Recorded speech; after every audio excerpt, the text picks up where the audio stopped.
Hello everybody, my name is Scatter. Welcome back to Divine Journey 2. So I've still just got this one interface here, but I do have it filled up with all the Empower recipes.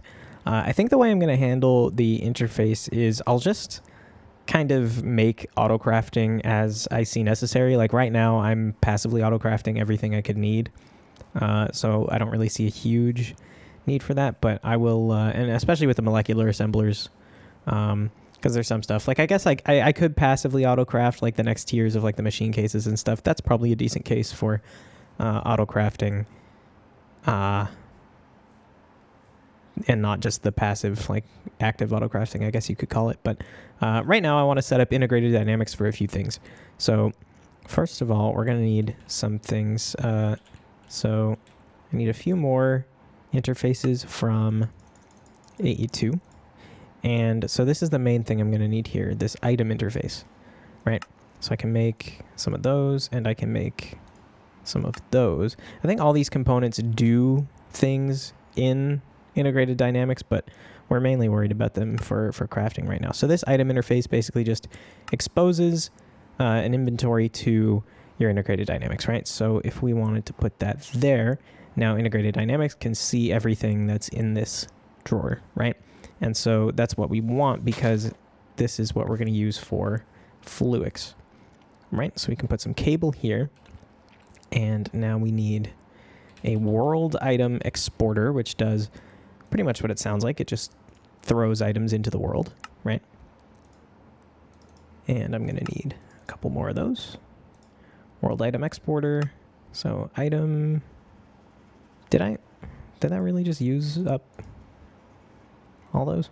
How? Okay. So an item importer to world item importers suck them up, and world item exporters blow them out, right? Makes sense. So I need some more of these, these are made with like chorus fruit or something. And there we go. So these two things should be good. So if we just go ahead and put this down now.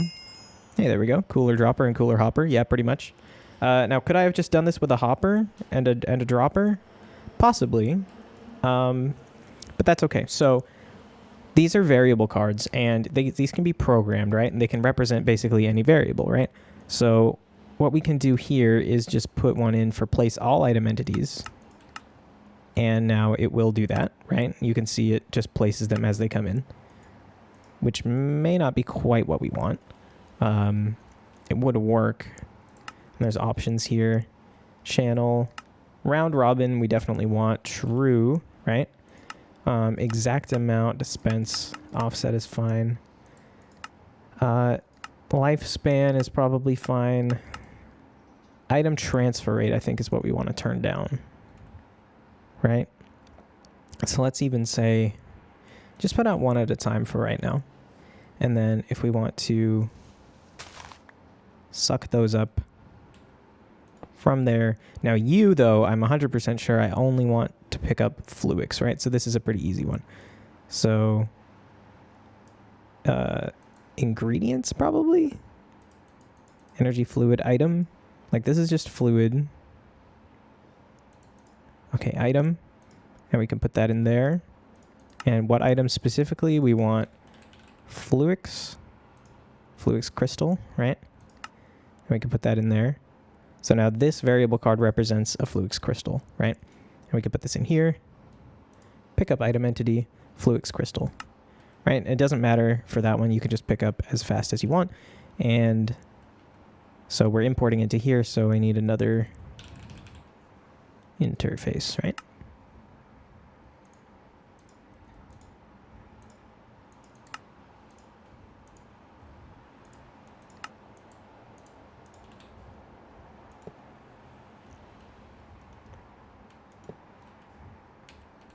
Okay, so to test this out, Fluix, I don't even have any regular Fluix. Okay, well, I guess we're not going to test that out. Do I have any water on me? No. I will go grab some. So there's your water, and now you are going to drop everything out into there, and then you should pick up only Fluix, right? This expects item, but ingredients was given. Oh, I guess item is an actual separate thing. Item. Oh, there we go. Okay. So Fluix. There. Now you write to that type item. That's what we want. So not 100% sure what the difference is, but the red outline on this was an error, so that makes sense. So pick up item entity, Fluix crystal, good. And now if we set this back up to place all item entities.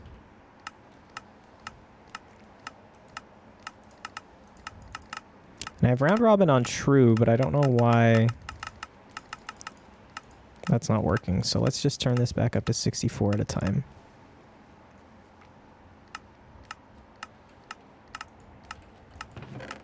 And just like that. So that is technically going to be Fluix automated. And then this just needs to be on round robin if it isn't already. And then this will just drop one of each as they come in. And then that'll get made. The only thing, I don't know how to ticks per operation. I don't know how to turn off this sound. I don't know if there's a way to do it in here, but there must be a way, right? Like, I'm not dealing with this, but I don't know. Well, what I care about is that Fluix is now being automated, so that's fine. I can just leave that running for a bit, though, because next what I want to use it for is to set up atomic reconstructor automation, right? So this one is a little bit more complicated because I need to like drop a particular thing. If I do too much at once, then like I need to wait until one is picked up in order to drop the next one because this pressure plate isn't going to work, right? And then I would love to not have to filter every single thing, but I mean, I guess there's not that many things I would want to automate with this. So maybe it's a non-issue, but I'll see if I can figure it out. So I think I do want a chest, at least one chest for the outputs here, and then possibly one for the inputs. So there's an item in integrated dynamics called the Redstone Reader that I think could be useful for this. I've muted, I didn't find a way to actually turn off these sounds, and it is just the click from like the UI, and I don't want to like turn that off. So I've muted it for you, but I can still hear it. But I figure if there's going to be a Redstone Reader, maybe that could be what we do here. So if I have a lever and I can have this hooked up, and I can just say, only do this when this lever is on, right? I think that could be good. So how do I want to do that? So redstone high, aspect redstone high, right? So now that's true. But if I turn it off, then it's false, right? So that makes sense. And now I want to change this to place item entities predicate,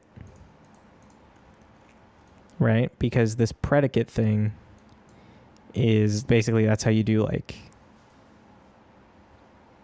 that's how you do conditions, as I understand it.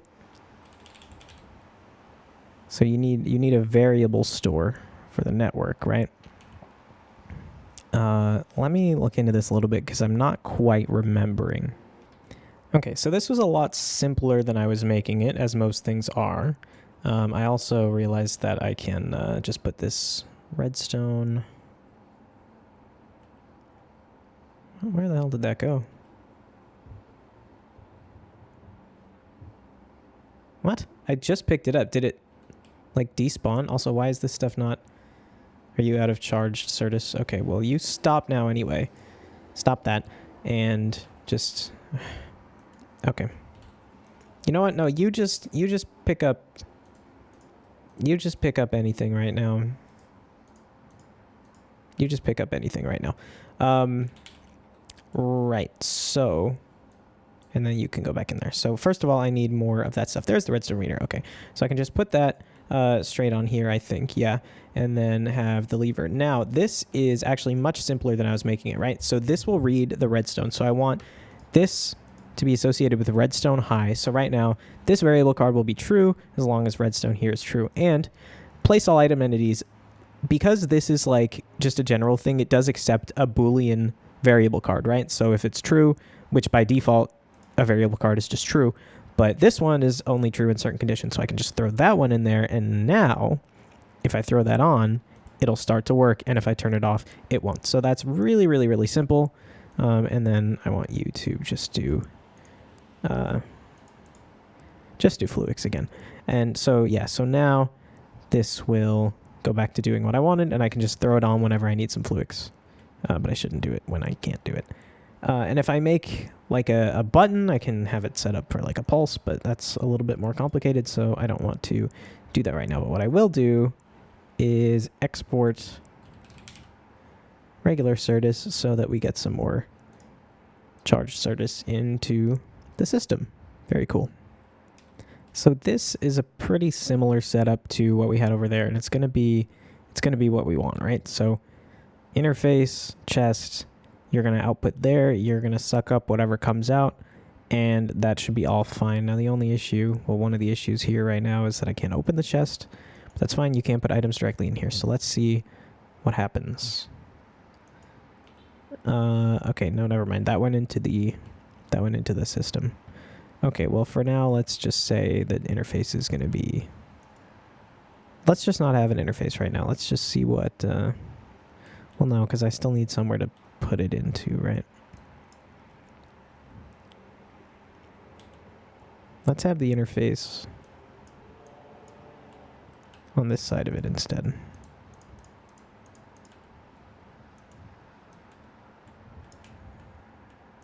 There we go. So that should be good, and you should still be able to open with that cable there, right? So now if I put one of you in there... Yep, okay. Now, I wasn't looking. Hang on. It gets sucked up too fast. Now, there's a very simple solution to this. If you go into the settings here, ignore pickup delay, false, and then in the settings here, there is a pickup delay 10 ticks. Crank that up to 20 ticks just to be safe. How about now? That's pretty much, I mean, it's pretty close, right? So, pickup delay ticks, turn that up to 40 ticks, 2 seconds. So now,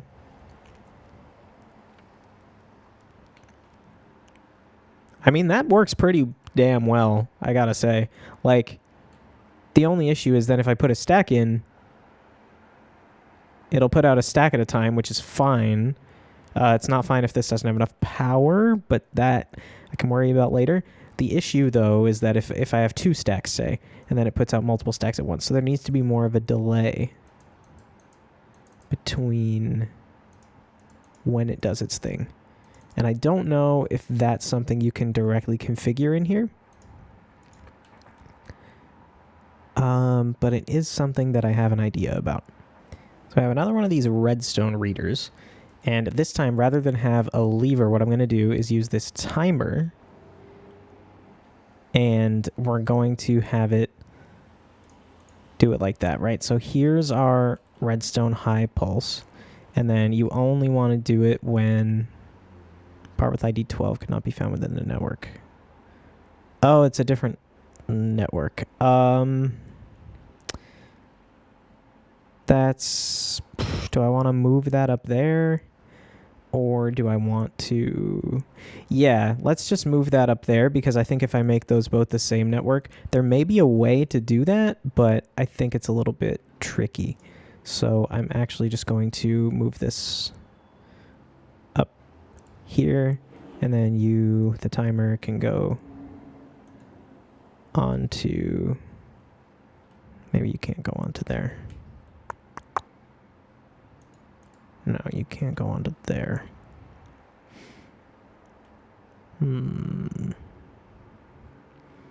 Take you out. Put a block of dirt. Timer there. The Redstone Reader can go there. And that's exactly what I want. So now I'll reset you to be reading from you, Redstone High. And now you can only do that on the pulse. So right now it's set to 2 seconds. I'll crank it up to 3 seconds just to make sure everything here has time. Right? And I think this should work. So if I put a full stack in here,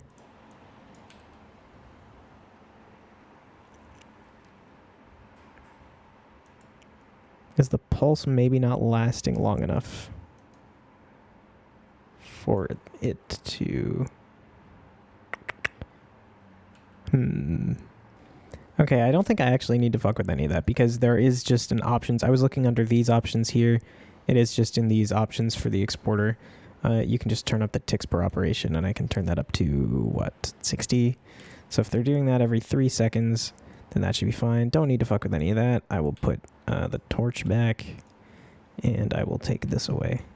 I thought it was a pretty good idea, but I guess it just wouldn't work for whatever reason. Not sure why. It must have just been that the pulse wasn't long enough. I tried it with a vanilla, like, button as well. Just wasn't having it. But I think this should do it. I don't see why it wouldn't.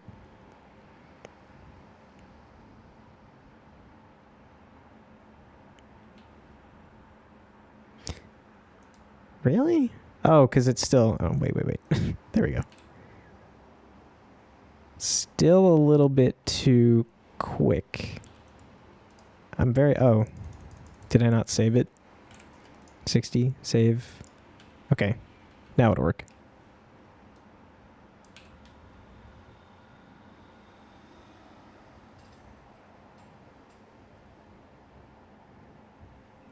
Well, I think that's just about perfect. And we might as well go ahead and load up this interface now with all of the crystal stuff that the atomic reconstructor is good for. So now, once again, if we go ahead and you can actually just show craftable only. So if I want to make like 100 of these, start.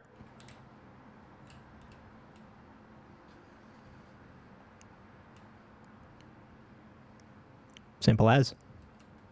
Now, so for the rest of today, what I want to do is set up some molecular assemblers, because that, I think, is like where the auto crafting really starts to shine. Because once we get that set up, we can basically get to the point where every time I want to craft something, if I know it's something that I'm going to want multiple of, I can just make a pattern and throw it in and then auto craft it. And if I do that, if I stay on top of that and do it as much as possible, it's going to pay off so much in the long run. But to do that, we need a pretty big infrastructure. Not even infrastructure, really, but we need a lot of these molecular assemblers and interfaces, which I think are not too hard to make. So let's go ahead and make our first one.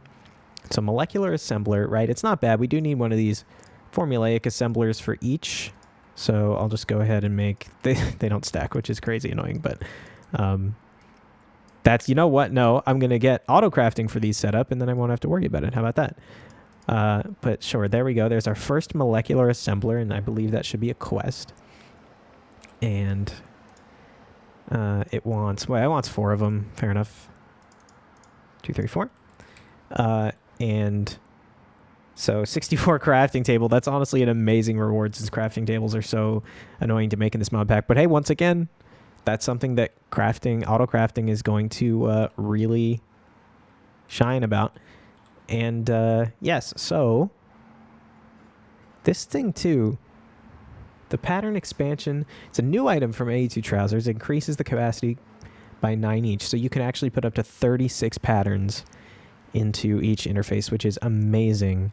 My one complaint, not my one complaint, but a big complaint about AE2 that I've had is that the interfaces only take 9 patterns, and then you need to make like multiple machines, and then like if you run out of room, you have to like put it somewhere else, and it's kind of annoying. It's not the worst thing in the world, but more patterns is great. So we can have up to 36 patterns, which is amazing.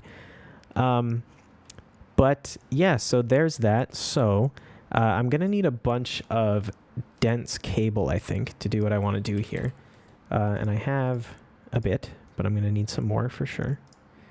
23 will do for now. So the way that I like to do this, and I will grab 4 interfaces to go with my 4 molecular assemblers. The way that I like to do these is to have like a stacks of alternating ones, right? And I'll go ahead and put them in sort of the ground, I think, right? It's probably a good way to do it. Like I'll have them offset a little bit. So like, say I'll put one right here, and I will dig out a place for it. Okay, so this hole is 8 feet deep, and each smart cable can carry, or the dense ones can carry 32 channels, and that's what each face of this can do too, which, what a coincidence. So the way that I like to do it is you have like these in the corners, and then basically you just alternate with a checkerboard pattern of these, right? And then the next layer, the interfaces will go in the corners and the assemblers will go where the interfaces are, and they just kind of alternate, so everyone is touching on like all sides, right? So that works out really well. Now, don't ask me how it kind of sees these even though the cable's not touching them. I don't exactly know, but I'm pretty sure it works. I have done this before.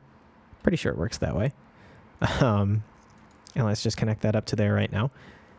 So 4 of 32 channels. And now if we head over here to the interface terminal, we can see molecular assembler 4. So right away, this is 36 items we can set this up to autocraft. Now, you have to do it a little bit smartly, right? Because each molecular assembler is like a physical block. It's a thing that does something. So if you have a multi-stage craft that you want to do, if you have them all going to the same molecular assembler, it's going to take a longer time because it's going to do one and then finish it and then do the next one. Whereas if you have multiple, you can kind of do it in parallel. Now, if it's like a linear craft, like you need one thing to make the next thing, and that doesn't really work. But if it's like multiple, like if it's like a tree type thing, anyway, you're just better off. Basically, what it amounts to is when you make multiple patterns for a single like kind of craft, put them in vertical lines. That's usually just my rule of thumb to how I do it now. So let's go ahead and do some of the most, I was going to say interesting, some of the most useful things that we can autocraft. So we're going to need a lot of interfaces, right? So there we go. And then we can turn on OR dictionary substitutions, which for this, I don't believe it would matter, but I would say generally you want OR dict substitutions on. Someone can correct me on that, but that's how I've done it, and it's worked out pretty well. And then also the molecular assembler. So there we go. So we already know we're going to need to autocraft this pretty badly, right? Now this, I will turn that off because, well, no, I mean, I guess I can still leave it on. If I have some of those crafting stations in there, I don't care if they get used up. But we'll put that there, and then we definitely want it to know how to autocraft crafting tables since they are so annoying in this mod pack, which means you have to autocraft these, right? And actually, you know what? I will just make sure that you do birch. Now, I don't know if it takes like precedence over what you actually put in there. I'll still leave the OR dict substitutions on, but we can have that go there. And then our stone tools. Stoner. Nope, very different game. Stone tools. So stone pick and stone axe. So with that, it should have everything else just in the system already coming in to be able to make some of this stuff at least. So for example, right, we can make the pick and the axe can go in different ones, and you can make those at the same time. And then also these, and then the crafting table can go down there, and then you can make that, and you can make that with it, and you can make that with it. So with that, we should be able to make more molecular assemblers, right? So I really want to make, so it's 32 per thing. I just made 4, so I would really like to make 28. What am I missing here? I'm missing red alloy ingots, I'm missing methodology processors, and I'm missing formation cores. So the formation cores and the annihilation core. That's definitely something that we're going to want to autocraft, right? So if I go core, and you look at these, not those ones, these ones. Now this one, does that only take charge Certus, or is it any Certus? It's any Certus. So I will actually just have you do normal Certus. Looks like I'm going to have to stick this back in the enrichment chamber because we're kind of running out there. You could do one of those. And then it's just the red alloy ingots now. The issue, though, now is that because I'm only autocrafting a stack of them, if I am autocrafting a batch of something that needs more than a stack, then I will never be able to do it, right? Unless I teach the system how to actually make some extras. So I'll probably have to do that at some point. I'll set up, you know what, I'll take that really fast alloy smelter I have and set that up with an interface. That seems like a pretty solid option to me. But for now, molecular assembler. I should be able to get my 28. No, because I'm still missing the processors, right? Well, I mean, I know I have to redo this setup really badly, so I will just do that at a later time, maybe even between episodes, but not right now in any case. I'll just stick these in and let those finish up. Okay, now that is actually everything we need to craft our first batch of molecular assemblers, and we can go ahead and start that. And if you head down here and take a look,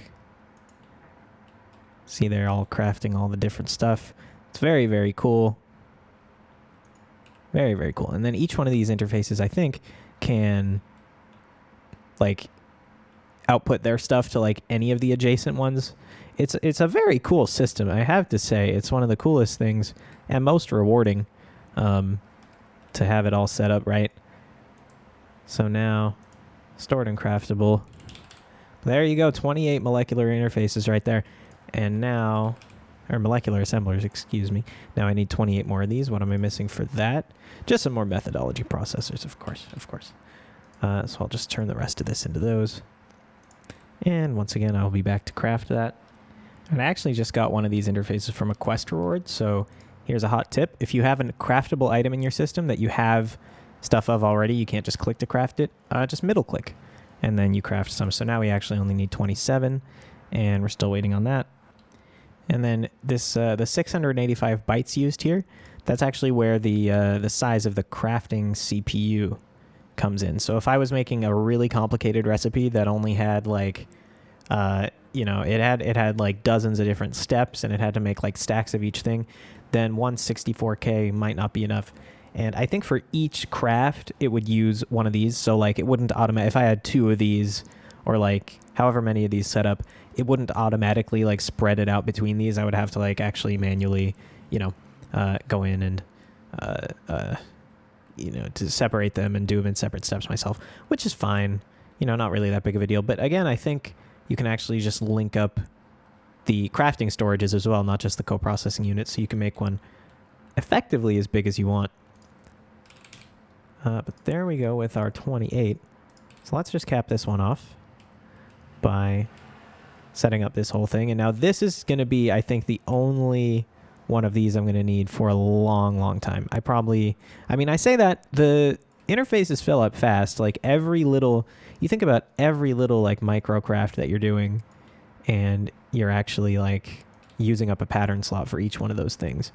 It does get used up pretty quick, but hopefully not too quick. Although the quicker it gets used up, that means like the faster we're advancing. So maybe I do want that to be quick. Hard to say. I don't think it'll be too bad. And then you saw how easy it was to get one of these set up in the first place, right? Especially the more auto crafting we have, the easier it will be. Right?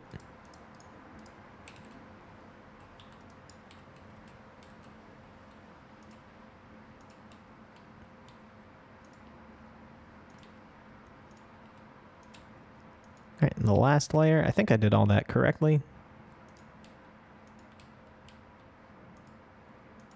Don't think I have any 2 like interfaces touching or assemblers. I would like these not to be connected there, which I can do pretty easily, I guess. You can just have this like come up 1 extra block. And just take these out. There are like cable anchors for AE2 that you can make so that the cables don't connect to each other where you don't want them to. I don't think that works with dense cables, but maybe there is a way to just stop them from connecting. But this works for now. You can see that's totally full of its 32 channels and its the interfaces and assemblers. And then go to the interface terminal here. And that is just room for so many patterns that we are going to do. Auto crafting, honestly, the pattern itself is a top priority as well. Let's just do that very quickly here. Auto craft the pattern, and then auto craft Say you want to auto-craft this glass. If I had one more pattern, I would do the quartz glass, but it's fine. Interface terminal. And there and there. I don't know what the green means, I'll be honest, but I'm not too worried about it. It's probably fine. Maybe that's to do with I typed in E by accident. Probably, but anyway, I guess that's going to do it for this one. That's pretty good progress, I think. The auto-crafting, definitely a huge deal that I'm glad to have set up even more than I did. And then, of course, I'm gonna have to get some interfaces put on some actual machines. Like I said, I'm going to use this super fast alloy smelter and do it with that because I think that's probably the best usage of it. And put a whole bunch of patterns in there. So that's cool. And then maybe I can make some more stuff. Like obviously I don't need crafters like this because I have the molecular assemblers, but maybe like some smelters and some stuff like that I can throw one on. Just get like a super, super fast like thermal expansion thing. Because the thermal expansion machines get like incredibly fast if you have the late game upgrades on them. Now you're actually not able to. Like if you look at the resonant upgrade, this needs black iron. Even the signalum one. Well, no, this needs iridium. That's fine. So we have that now. I thought one of them needed draconium or something like that, but I guess we can do signalum upgrades, and then if we throw a bunch of speed upgrades in, that would probably be plenty fast. I mean, even with just the hardened upgrade, this one is super fast anyway, right? Like, that's really fast. And then if it could be like way faster than that with the next couple of upgrades, you know, we don't really have anything to complain about, especially with the 36 patterns per interface. I think that's a huge QOL upgrade. But anyway, that's going to do it for today. I think on the docket for next time, we're going to work towards the rainbow generator. I imagine getting all these set up and automated is going to take more than one episode, depending on how selective I am with what I want to actually put in the video. But we'll see about that. But for now, if you made it this far, thank you very much for watching. And I hope to see you on the next one. Bye.